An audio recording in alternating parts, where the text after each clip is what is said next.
to this fantastic place. It's wonderful to be here, especially with Viking. I had the pleasure of being godmother to their wonderful Viking Herja ship and going to one of their amazing openings, and it's just fantastic to be here at Hurlingham and with them and with Viking guests too. It's lovely to see you all. Tonight's concert, Wolfhall Live, we're thrilled to have, as you heard, Peter Kosminski with us this evening. He'll be joining us at the end to talk about the series.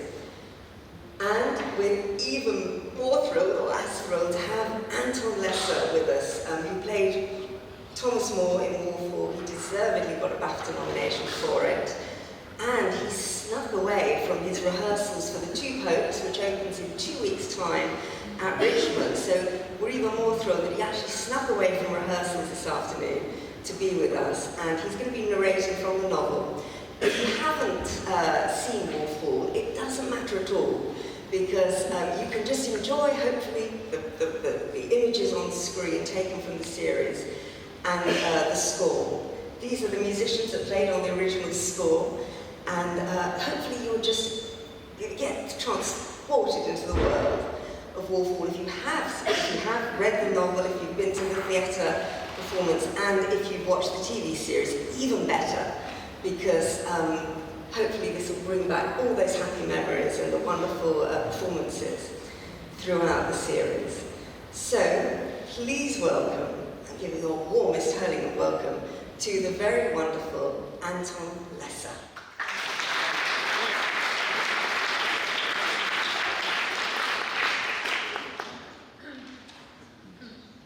They are taking apart the Cardinal's house. Room by room, the king's men are stripping York Place of its owner. They are bundling up parchments and scrolls, missals and memoranda, and the volumes of his personal accounts. They are taking even the ink and the quills. They are prizing from the walls the boards on which the Cardinal's coat of arms is painted.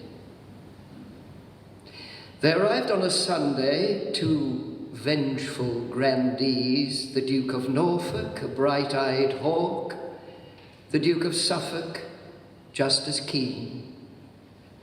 They told the Cardinal he was dismissed as Lord Chancellor and demanded he hand over the Great Seal of England. He, Cromwell, touched the Cardinal's arm. A hurried conference. The Cardinal turned back to them, gracious. It appears a written request from the king is necessary. Have you one?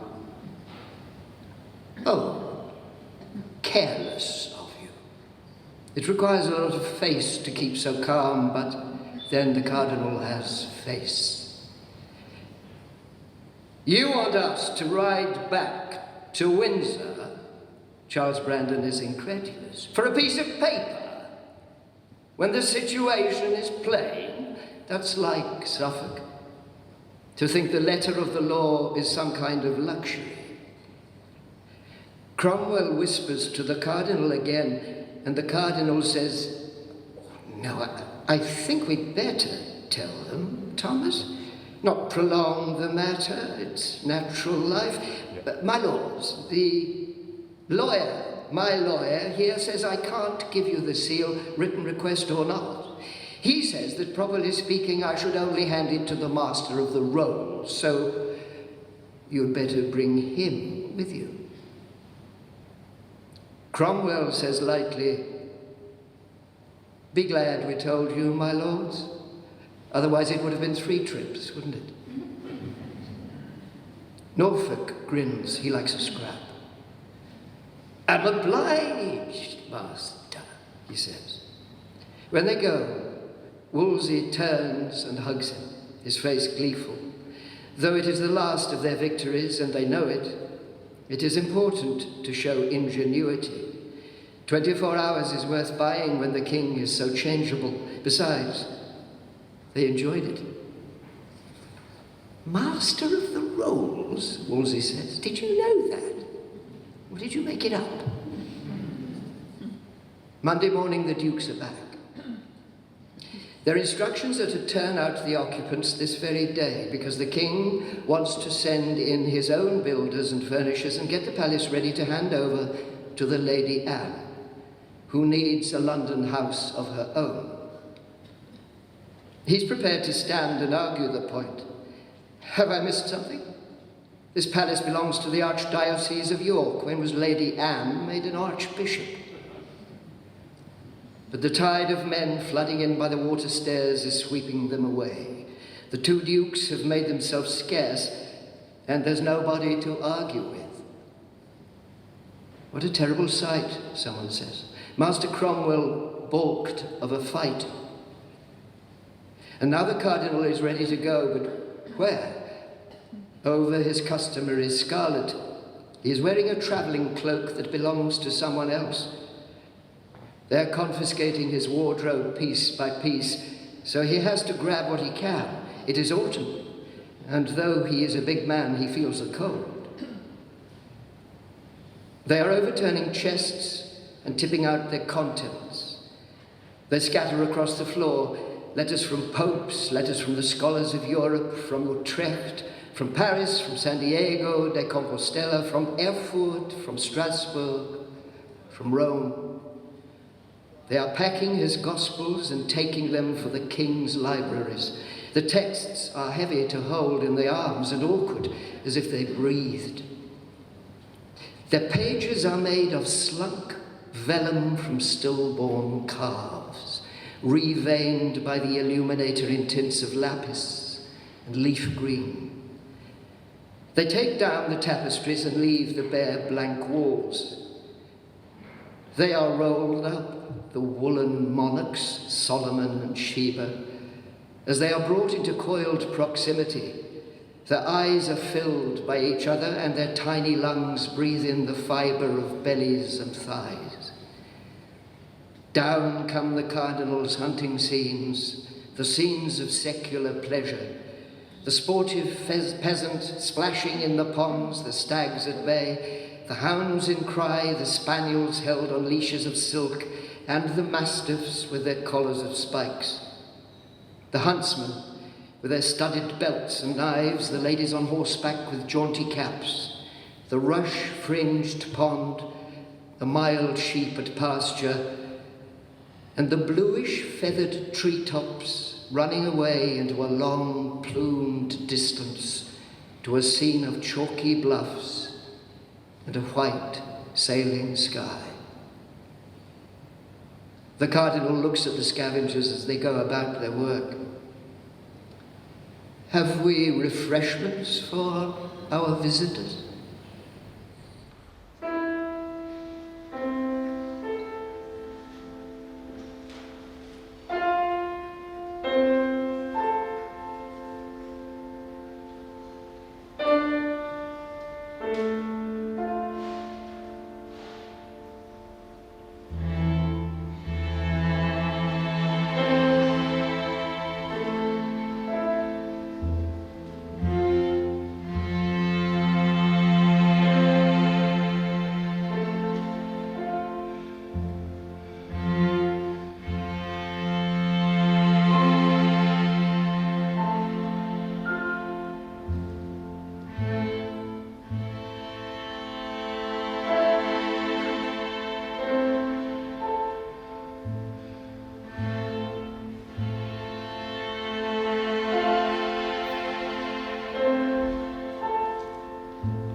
The cardinal dismounts under the shadow of old Bishop Waynfleet's keep, surrounded by octagonal towers.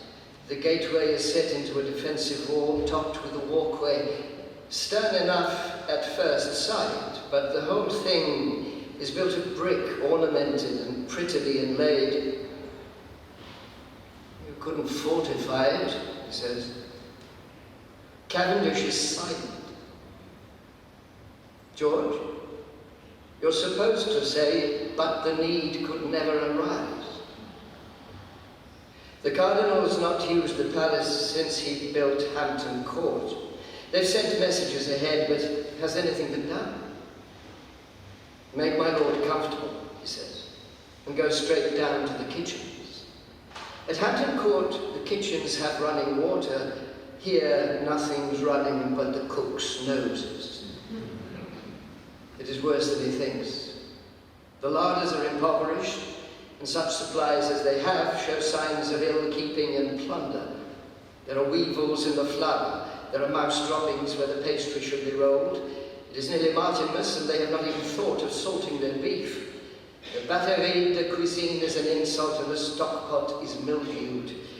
There are a number of small boys sitting by the hearth, and for cash down they can be induced into scouring and scrubbing. Children take readily to novelty, and the idea of cleaning, it seems, is novel to them. My lord, he says, needs to eat and drink now, and he needs to eat and drink for how long, we don't know. This kitchen must be put in order for the winter ahead. He finds someone who can write and dictates his orders. His eyes are fixed on the kitchen clerk. On his left hand, he counts off the items. You do this, then thirdly this. With his right hand, he breaks eggs into a basin, each one with a hard, professional tap. And between his fingers, the white drips, sticky and slow, from the yolk. How old is this egg? Change your supplier. I want a nutmeg. Nutmeg? Saffron. They look at him as if he's speaking Greek. Dusty angels look down on him as he pounds back to the hall. It is late before they get the cardinal into any sort of bed worthy of the name. Where is his household steward? Where is his comptroller? By this time, he feels that he and Cavendish are old survivors of a campaign. They stay up, not that there are beds if they want it, working out what they need to keep the cardinal in reasonable comfort. They need plate, unless my lord's going to dine off dented pewter. They need bedsheets, table linen, firewood. I will send some people, he says, to sort out kitchens. They will be Italian. It will be violent at first, but then, after 3 weeks, it'll work.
In May 1527, feeling embattled and bad-tempered, the Cardinal opens a court of inquiry at York Place to look into the validity of the King's marriage.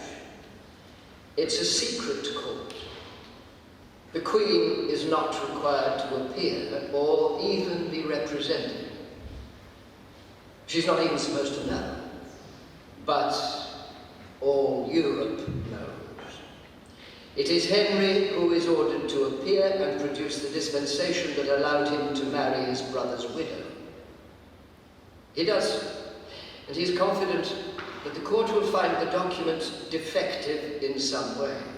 Wolsey is prepared to say that the marriage is open to doubt. But he does not know, he tells Henry, what the legatine court can do for him beyond this preparatory step, since Catherine surely is bound to appeal to Rome. 6 times, to the world's knowledge, Catherine and the King have lived in hope of an heir. I remember the winter child, Wolsey says. I suppose, Thomas, you would not be back in England then. The Queen was taken unexpectedly with pains, and the Prince was born early, just at the turn of the year. When he was less than an hour old, I held him in my arms, the sleet falling outside the windows, the chamber alive with firelight, the dark coming down by 3 o'clock, the tracks of birds and beasts covered that night by the snow, every mark of the old world white cloud, and all our pain abolished. We called him the New Year's Prince. We said he would be the richest, the most beautiful, the most devoted. The whole of London was lit up in celebration. He breathed 52 days, and I counted every one of them. I think that if he had lived, our king might have been, I do not say a better king, for that could hardly be, but a more contented Christian. The next child was a boy who died within an hour. In the year 1516, a daughter was born, the Princess Mary, small but vigorous. The year following, the Queen miscarried a male child. Another small princess lived only a few days. Her name would have been Elizabeth, after the King's own mother.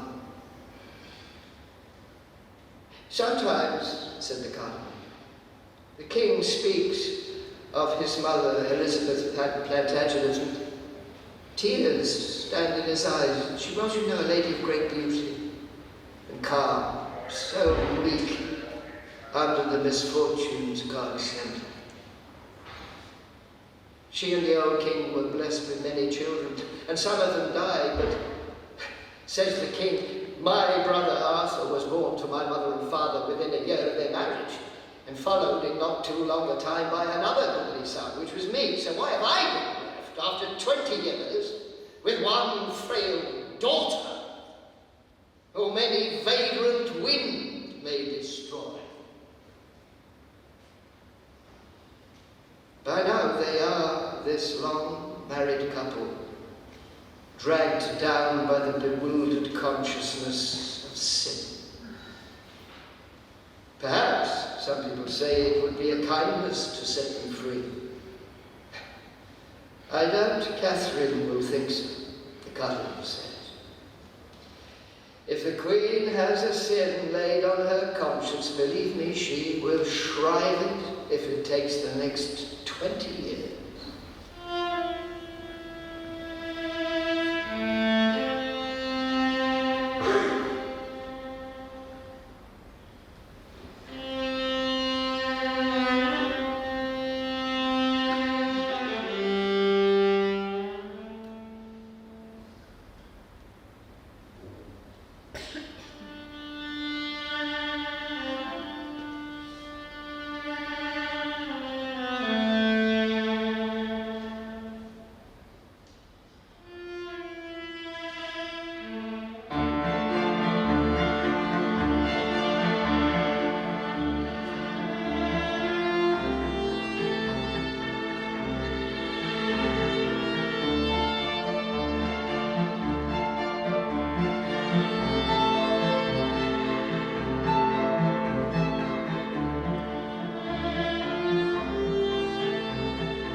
anterooms. And the last, where the cardinal should be, he finds Anne Boleyn.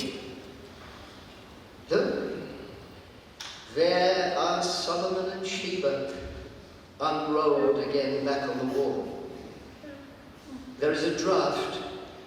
Sheba eddies towards him, rosy, round, and he acknowledges her. And Selma, lady made of wool, I thought I'd never see you again. He had sent word back to Antwerp, applied discreetly for news, and Selma was married. Stephen Vaughan said, and to a younger man, a banker.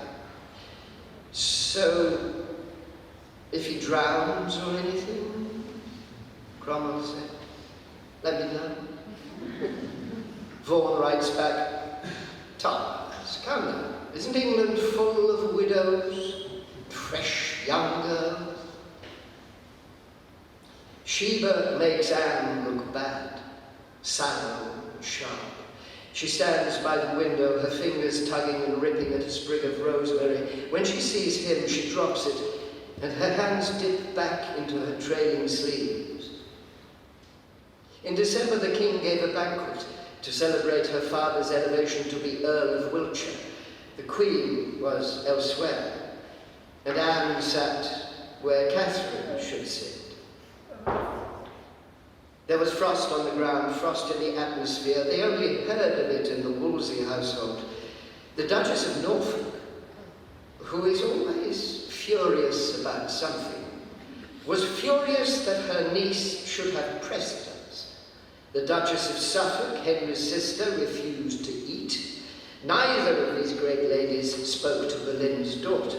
Nevertheless, Anne had taken her place as the first lady of the kingdom. But now it's the end of Lent, and Henry hasn't gone back to his wife. He hasn't the face to be with his concubine as we move towards the week of Christ's Passion. Her father is abroad on diplomatic business, so is her brother George, now Lord Rochford. So is Thomas Wyatt, the poet whom she tortures. She's alone and bored at York Place, and she's reduced to sending for Thomas Cromwell to see if he offers any amusement. A flurry of little dogs, 3 of them run away from her skirts, yapping, darting towards him. Don't let them out, Anne says, and with practice and gentle hands he scoops them up. They are the kind of dogs, bellas, with ragged ears and tiny wafting tails, that any merchant's wife would keep across the narrow sea.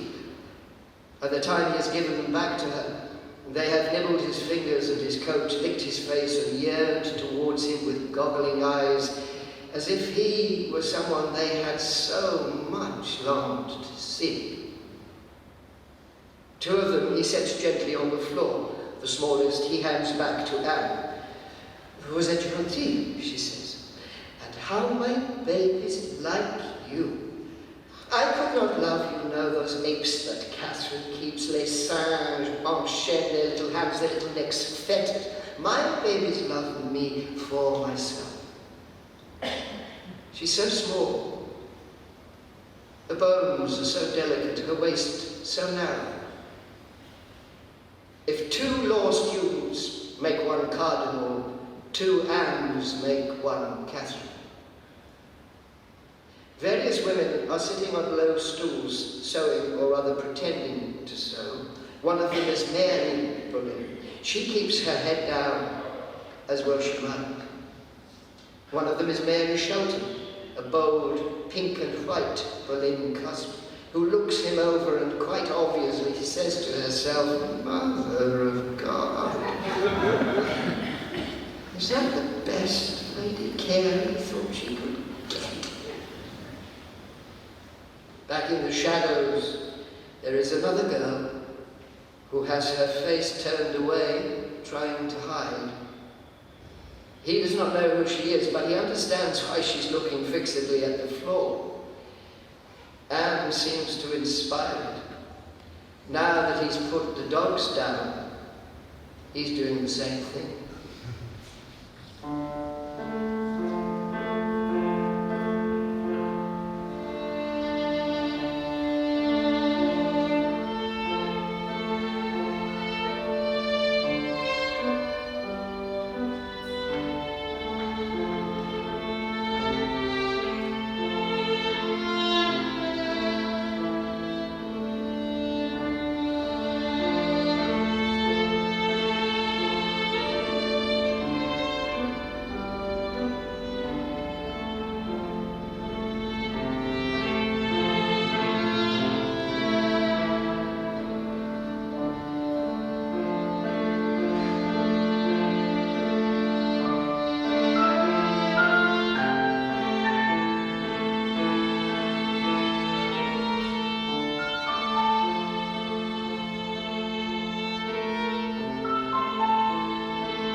Summer.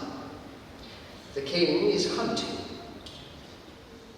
If he wants him, he has to chase him, and if he is sent for, he goes.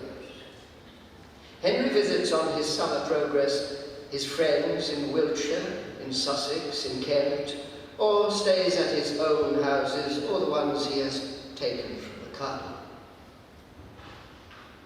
Sometimes, even now, the Queen, in her stout little person, rides out with a bow when the king hunts within one of his great parks, or in some lord's park where the deer are driven to the archers. Lady Anne rides too on separate occasions and enjoys the pursuit. But there is a season to leave the ladies at home, ride into the forest with the trackers and the running hounds, to rise before dawn when the light is clouded like a pearl, to consult with the huntsman, and then unharbour the chosen stag. You do not know where the chase will end, or when. Harry Norris says to him, laughing, "Your turn soon, Master Cromwell, if he continues to favour you as he does. A word of advice. As the day begins and you ride out, pick a ditch. Picture it in your mind when he has worn out 3 good horses, when the horn is blowing for another chase, you will be dreaming of that ditch. You will be imagining lying down it. Dead leaves and cool ditch water will be all you desire." He looks at Norris. His charming self-deprecation. He thinks, "You were there with my cardinal at Putney, when he fell on his knees in the dirt. Did you offer the pictures in your head to the court, to the world, to the students of Gray's Inn? For if not you, then who? In the forest you may find yourself lost without companions. You may come to a river which is not on a map. You may lose sight of your quarry and forget why you were there. You may meet a dwarf, or the living Christ, or an old enemy of yours, or a new enemy. The one you do not know until you see his face appear between the rustling leaves and see the glint of his dagger. You may find a woman asleep in a bower of leaves for a moment, before you don't recognize her. You will think she is someone you know.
now. He is royal. At home or abroad, in wartime or peacetime, happy or aggrieved, the king likes to practice several times in the week, as an Englishman should. Using his height, the beautiful trained muscles of his arms, shoulders and chest, he sends his arrow snapping straight to the eye of the target, then holds out his arm for someone to unstrap and restrap the royal arm guard, for someone to change his bow and bring him a choice. A cringing slave hands a napkin to mop his forehead and picks it up from where the king has dropped it, and then, exasperated, one shot or two falling wide, the King of England snaps his fingers for God to change the wind. The king shouts, "From various quarters, I receive the advice that I should consider my marriage dissolved in the eyes of Christian Europe and may remarry as I please, and soon." Cromwell doesn't shout back, but others say the breeze blows, his words are carried off towards Europe. I am one of the others. "Dear Jesus," Henry says, "I will be unmanned by it. How long do you suppose my patience lasts?" Cromwell hesitates to say, "You are still living with your wife. You share a roof, a court.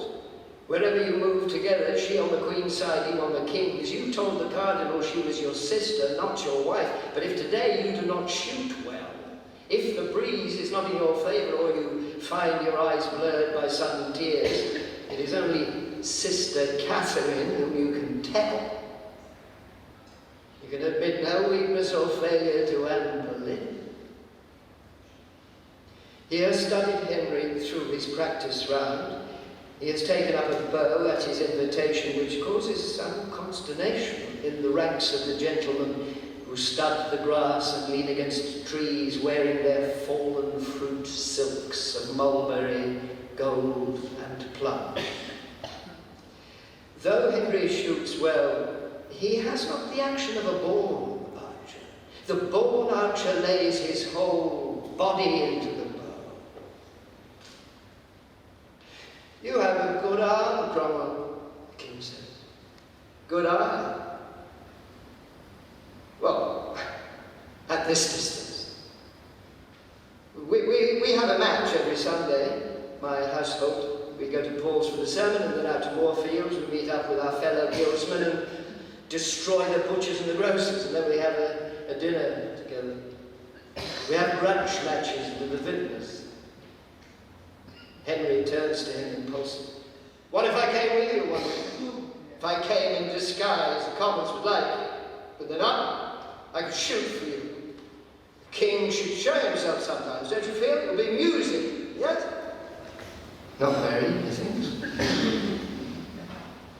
He cannot swear to it, but he thinks there are tears in Henry's eyes. "Well, for sure we would win," he says. "It is what you would say to a child. The vintners would be roaring like bears." It begins to drizzle, and as they walk towards a sheltering clump of trees, a pattern of leaves shadows the king's face. He says, "Nan threatens to leave me.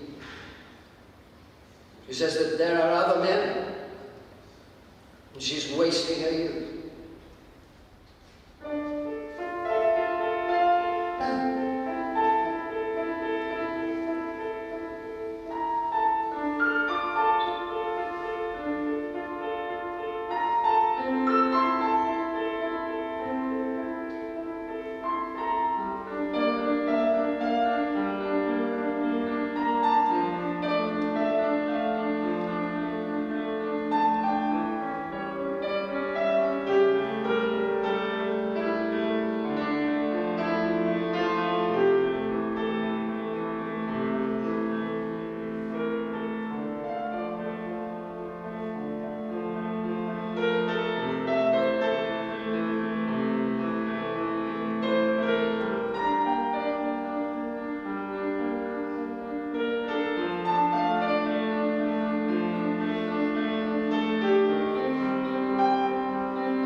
the great hall, they perform an interlude. Its name is The Cardinal's Descent into Hell. It takes it back to last year to Gray's Inn, under the eye of the officials of the King's household. The carpenters have been working furiously, and for bonus rates, erecting frames upon which to drape canvas cloths painted with scenes of torture. At the back of the hall, the screens are entirely hung with flames. The entertainment is this: a vast scarlet figure, supine, is dragged across the floor, howling, by actors dressed as devils. There are 4 devils, one for each limb of the dead man. The devils wear masks. They have tridents with which they prick the cardinal, making him twitch and writhe and beg. He had hoped the cardinal died without pain, but Cavendish had said none. He died conscious, talking of the king. He had started out of his sleep and said, "Whose shadow is that on the wall?" The Duke of Norfolk walks around the hall, choking. Ha ha! Isn't it good, eh? It's good enough to be printed. By the mass, this is what I shall do. I shall have it printed, so I can take it home with me, and at Christmas we can play it all over again. Anne sits laughing, pointing, applauding. He's never seen her like this before, lit up, glowing. Henry sits frozen by her side. Sometimes he laughs, but he thinks if you could get close, you would see that his eyes are afraid. The cardinal rolls across the floor, kicking out at the demons, but they harry him in their woolly suits of black and cry, "Come, Wolsey, we must fetch you to hell, for our master the Beelzebub is expecting you to succor." When the Scarlet Mountain pops up his head and asks, "What wines does he serve?" he almost forgets himself and laughs. "I'll have no English wine," the dead man declares. "None of that cat's piss my Lord of Norfolk lays on." Anne crows, she points to her uncle. No, they assure him, the devil is a Frenchman, and there are catcalls and whistles and songs break out. The devils now catch the cardinal's head in a noose. They haul him to his feet, but he fights them. The court cries, let him down alive." The actors throw up their hands, they prance back and let him fall. When he rolls on the ground, gasping, they thrust their forks into him and wind out lengths of scarlet woolen bowel. Uncle Norfolk marches about pointing. Look, there his guts are wound out as the hangman would draw them. Well, I'd pay to see this. Someone calls, "Shame on you, Thomas Howard, you'd have sold your own soul to see Wolsey down." Heads turn. And his head turns, and nobody knows who has spoken, but he thinks, it might be, could it be? Thomas Wyatt. The gentlemen devils have dusted themselves down and got their breath back. Shouting, "Now!" they pounce. Cardinal is dragged off to hell, which is located, it seems, behind the screens at the back of the hall. He follows them. He sees the devils wrench off their masks and toss them, swearing, into a corner. George and Henry Norris are the hand devils who seized the cardinal by his forepaws. The 2 foot devils are still wrestling each other from their trappings. They are a boy called Francis Weston and William Brereton, who, like Norris, is old enough to know better. They are so absorbed in themselves, cursing, laughing, calling for clean linen, that they do not notice who is watching them. And anyway, they do not care. They splash themselves with each other, they towel away their sweat, they rip the shirts from the pages' hands, they drop them over their heads. Still wearing their cloven hooves, they swagger out to take their bow.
Thomas Cromwell is now about 50 years old. He has a labourer's body, stocky, useful, running to fat. He has black hair, greying now, and because of his pale, impermeable skin, which seems designed to resist rain as well as sun, people sneer that his father was an Irishman, though really he was a brewer and a blacksmith at Putney.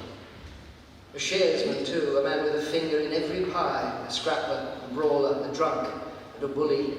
A man often hauled before the justices for punching someone, for cheating someone.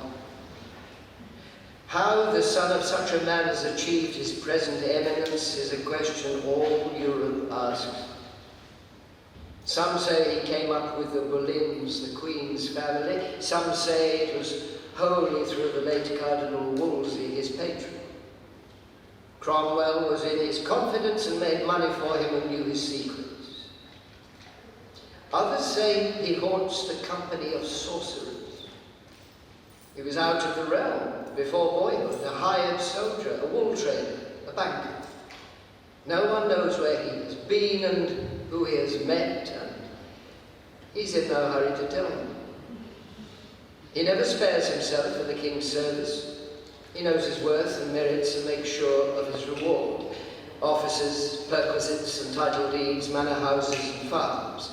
He has a way of getting his way. He has a method. He will charm a man or bribe him, coax him or threaten him. He will explain to a man where his true interests lie, and he will introduce that same man to aspects of himself he didn't know existed. Every day, Master Secretary deals with grandees who, if they could, would destroy him with one vindictive swipe as if he were a fly. Knowing this, he is distinguished by his courtesy, his calmness, and his indefatigable attention to England's business. He is not in the habit of explaining himself. He is not in the habit of discussing his successes, but whenever good fortune has called on him, he has been there, planted on the threshold, ready to fling open the door to her timid scratch of the wood.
Reports come from Vaughan that the old queen is better.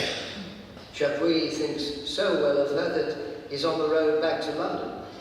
He found her wasted, so weak that she could not sit up, but now she's eating again, taking comfort in the company of her friend Maria de Salinas. Her jailers were forced to admit this lady after she suffered an accident under the very walls. But later, he, Cromwell, will hear of how on the evening of the 6th of January, just about the time he thinks that we were seeing our Christmas into store, Catherine grew restless. She felt herself failing, and during the night she told her chaplain that she would like to take communion, asking anxiously, "What hour is it now?" It is not yet 4 o'clock, but in case of urgency, the canonical hour can be advanced. Catherine waits it out, lips moving, a holy medal folded in her palm. She will die that day, she says. She has studied death many times, anticipated it, and she is not shy of its approach. She dictates her wishes about her burial arrangements, which she does not expect to be observed. She asks for her household to be paid off, her debts to be settled. And so she resigns from life. Anointed at 10 a.m., dead by 2, cold by twilight. The sombre forms of her keepers close in, wavering lights held high, shadows on the wall, reluctant to disturb the aged chaplain and the old women shuffling from her bedside, dry-eyed because they have no tears left to weep. Before they have washed her, Bedingfield has put his fastest rider on the road. January the 8th, the news arrives at court. It filters out from the king's rooms, then runs riot up staircases to the rooms where the queen's maids are dressing, through the cubbyholes where kitchen boys huddle to doze, and along lanes and passages, through the breweries and the cold rooms for keeping fish, and up again through the gardens to the galleries, and back again to the hushed, carpeted chambers where Anne Boleyn sinks to her knees and says, "God, not before time." The musicians tune up for the celebration. And the Queen wears yellow, as she did when she first appeared at court, dancing in a mask, the year 1521. Everyone remembers it, or they say it. Boleyn's second daughter, with her bold, dark eyes, her speed, her grace. The colour was everywhere in Europe that year. The fashion starting among the wealthy in Basle. For a few months, if a draper could get a hold of yellow, he could make a killing.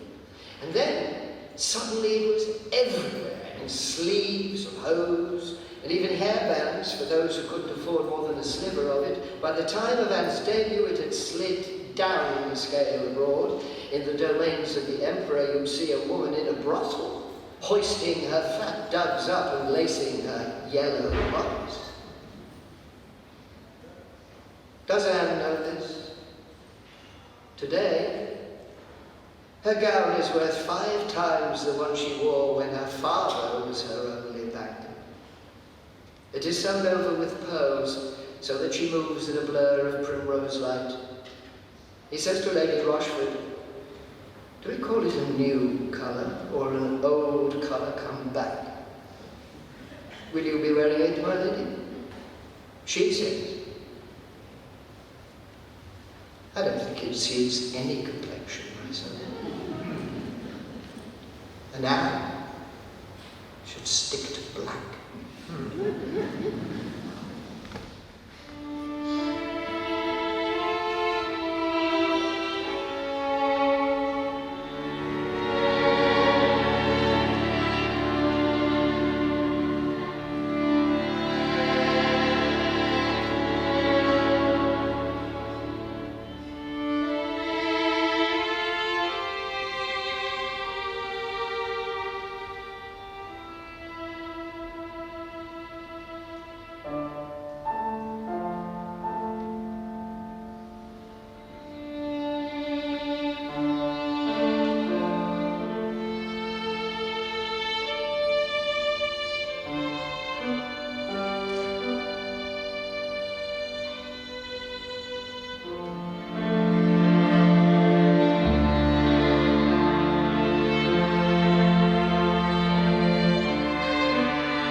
instead of a hood, a jaunty cap with feather of black and white sweeping across its brim. He makes a mental note because women are always asking him what the Queen wore on this occasion or that, and he thinks, this will be the last time, or almost so. How did she look, the women will ask, and he will be able to say she looked pale but steady and calm. How can it be for her to enter that great chamber and to stand before the peers of England, all men, and none of them desiring her? She is tainted now. She is dead meat. And instead of coveting her bosom, hair, eyes, their gaze slides away. Only Uncle Norfolk glares at her fiercely, as if her head were not Medusa's head. In the centre of the great hall at the Tower, they have built a platform with benches for the judges and peers, and there are some benches too in the side arcades, but the most part of the spectators will be standing, pushing in behind each other, till the guards say no more, and block the doorways with staves. Even then, they push, and the noise rises as those who have been let through jostle in the well of the court, till Norfolk, his white baton of office in his hand, calls for silence, and from the ferocious expression on his face, the most ignorant person in that throng knows he means. Here is the Lord Chancellor seated by the Duke to supply him with the best legal advice in the kingdom. Here is the Earl of Worcester, whose wife, you might say, started all this. And the Earl gives him a filthy look. He does not know why. Here is Charles Brandon, Duke of Suffolk, who has hated Anne since he set eyes on her, and has made it plain to the King's face. Here is the Earl of Arundel, the Earl of Oxford, the Earl of Rutland, the Earl of Westmoreland. Among them, he moves softly, plain Thomas Cromwell. A greeting here and a word there, spreading reassurance. The Crown's case is in order, no upsets are expected, all will be tolerated. We shall all be home from supper and sleep safely in our own beds tonight. Lord Sandys, Lord Audley, Lord Clinton, and many lords more, each pricked off on a list as they take their seats. Lord Morley, George Boleyn's father-in-law, who reaches for his hand and says, "Please, Thomas, come on, as you love me. Let not all this sordid business run bound on my poor little daughter Jane." She was not so much a poor little daughter, he thinks, when you married her off without asking her. But it is common. You cannot blame him as a father, for as the king once said to him ruefully, it is only very poor men and women who are free to choose who they love. He clasps Morley's hand in return and wishes him courage, and bids him take his seat, for the prisoner is among us, and the court prepared.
When the women strip the queen of her cape, she is a tiny figure, a bundle of bones. She does not look like a powerful enemy of England, but looks can deceive. If she could have brought Catherine to this same place, she would. If her sway had continued, the child Mary might have stood here, and he himself, of course, stripping off his coat and waiting for the coarse English axe. He says to his son, "It will be but a moment now." The bag of arms is empty that Anne has given out as she walked. One of the women takes the purse from her. She moves to the edge of the scaffold to speak, her voice very low, her words barely heard, her sentiments the usual ones on the occasion. Pray for the king, for he is a good, gentle, amiable and virtuous prince. She lifts off her hood. It comes easily, no fumbling. He thinks it cannot have been pinned.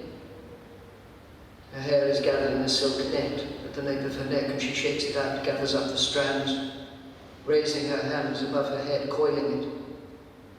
She holds it with one hand, and one of the women gives her a linen cap. She pulls it on.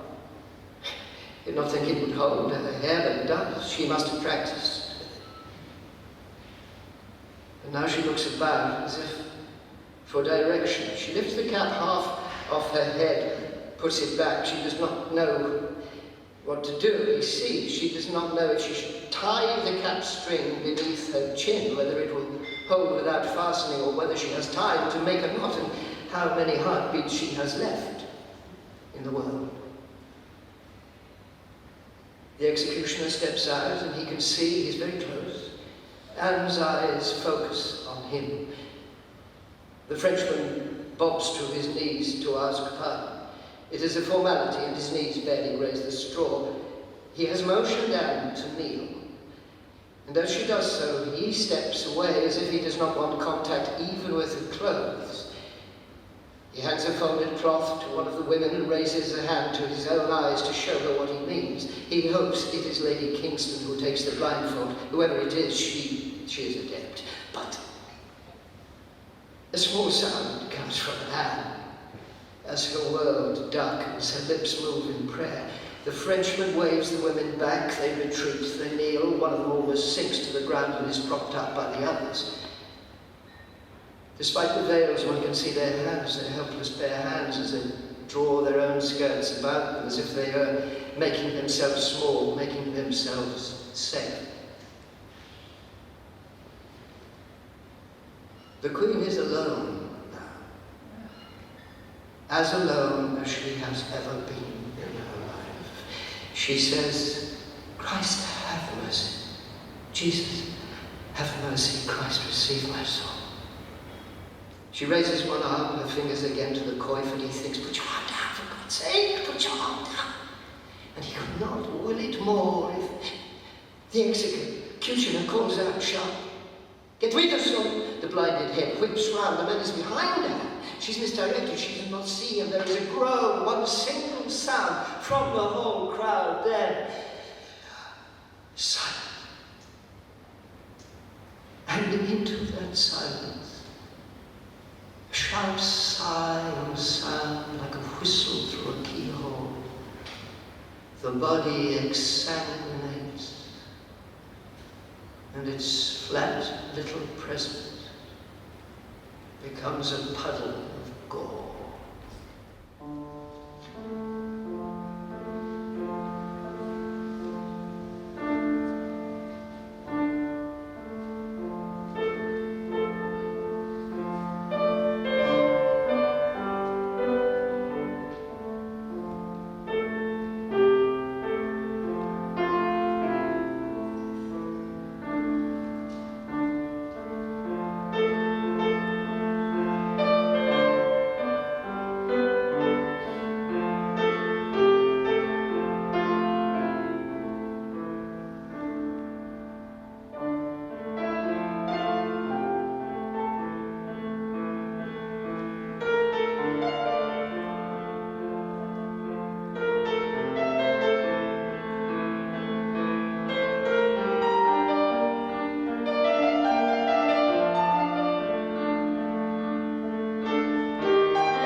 These light nights find him at his desk. Paper is precious. Its offcuts and remnants are not discarded, but turned over, reused. Often he takes up an old letter book and finds the jottings of chancellors long dust, of bishop ministers now cold under inscriptions of their merits. When he first in this fashion turned up Wolsey's hand after his death, a hasty computation, a discarded draft, his heart had clenched small, and he had to put down his pen till the spasm of grief passed. He has grown used to these encounters, but tonight, as he flicks over the leaf and sees the Cardinal's writing, it is strange to him, as if some trick, perhaps a trick of the light, has altered the letter forms. The hand could be that of a stranger, or of a creditor, or a debtor you have dealt with just this quarter and don't know well. Could be that of some humble clerk taking dictation from a powerful master. A moment passes.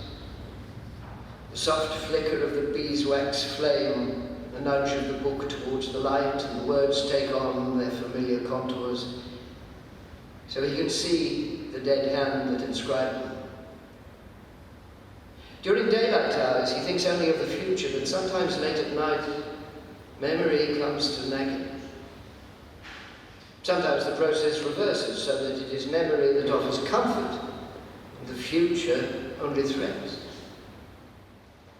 However, he has laws to write, measures to take, the good of the Commonwealth to serve, and is king. He has titles, and honours still to attain, houses to build, books to read, and, who knows, perhaps children to father, and Gregory to dispose of in marriage. It would be some compensation for the children lost to have a grandchild. Imagine standing in a daze of light, holding up a small child so the dead can see. He thinks, one day I will be gone, and as this world goes, it may not be long. What though I am a man of firmness and vigour, fortune is mutable, and either my enemies will do for me or my friends. When the time comes, I may be gone before the ink is dry. I will leave behind me a great mountain of paper, and those who come after me, let us say it is Rafe, let us say it is Risley, let us say it is Rich, they will sift through what remains and remark, oh, here's an old deed, an old draft, an old letter from Thomas Cromwell's time. They will turn the page over and write on me. Summer 1536. He is promoted Baron Cromwell. He cannot call himself Lord Cromwell of Putney. He might laugh. However, he can call himself Baron Cromwell of Wimbledon. He ranged all over those fields when he was a boy. The word, however, is like an imp coiled beneath your chair. It induces ink to form words you have not yet seen, and lines to march across the page and overshoot the margin. There are no endings. If you think so, you are deceived as to their nature. They are all beginnings.